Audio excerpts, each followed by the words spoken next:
હીરાગઢ ધામમાં અનાદિ શ્રી કૃષ્ણ ભગવાનનું મંદિર બની રહ્યું છે, નવ્ય ભવ્ય. ત્યાં બહેનો ભક્તો બધાય સેવા કરી રહ્યા છે. પોતાના કરતાં મોટા મોટા પથ્થર ઉપાડી ભગવાનને રાજી કરી રહ્યા છે. આજનો દિવસ યાદગાર બનાવી રહી છે. ભગવાનના ચોપડે સેવા લખાવી રહ્યા છે. આ જિજ્ઞેશ ભગત ભૂદેવ છે, પણ છતાંય એવી સેવા કરી રહ્યા છે. ભગવાન રાજી થઈ જાય છે. આ બધા ભક્તો બહેનો સેવા કરી રહ્યા છે. આ જયમાં પછી આરામનો સમય છે, પણ ભગવાનને રાજી કરવા કોઈ ઉતારા આમ જોયું નથી કે અમને ઉતારાની ચાવી આપો, કે અમને ઉતારો આપો. બપોર થઈ ગયા, જમી લીધું, પ્રસાદ લઈ લીધો, અમારે આરામ કરો. ભગવાનને રાજી કરવા આજ મીઠી મીઠી નિંદ્રાનો ત્યાગ કરીને બધા આમ ખડે પડી ગયા ભગવાનની સેવામાં સેવા કરી રહ્યા છે.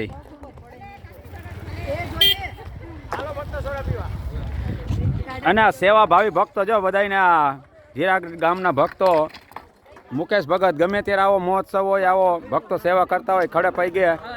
ઠંડા પીણા, પાણી, શરબત, ચા પાણી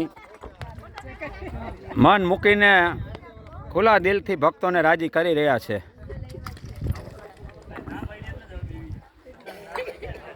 આવડો મોટો ઢગલો આ બહેનો ભક્તો કે અમે આવી જાય એકાયરે બધા એમાં પધરાવી દે, પણ ના પાડી મોટા મોટા ભક્તો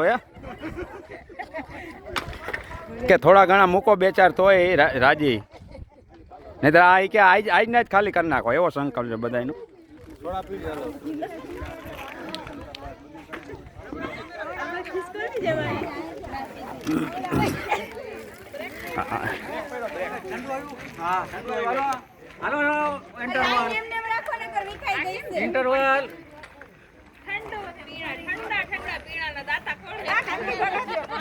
જો આ બહેનો હે ને આમ જમીન તરત અહીંયા આવી ગયા ભગવાનને રાજી કરવા.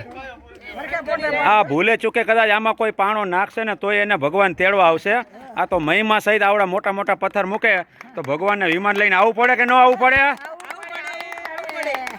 આ શ્વેતાઈના સિંહે ભાઈ આવા મંદિરો હોય કે અમે કેમ જાયેલા રે ભગવાનની સેવામાં.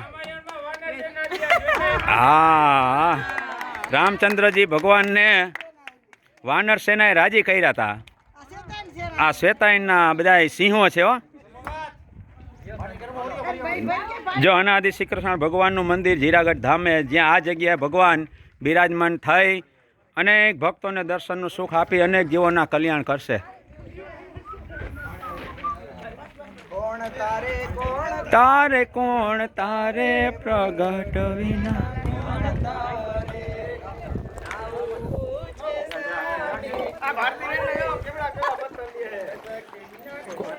આવી સેવા કરે એને કીધા વગર ભગવાન તારે, પ્રગટ વિના કોણ તારે ભાઈ.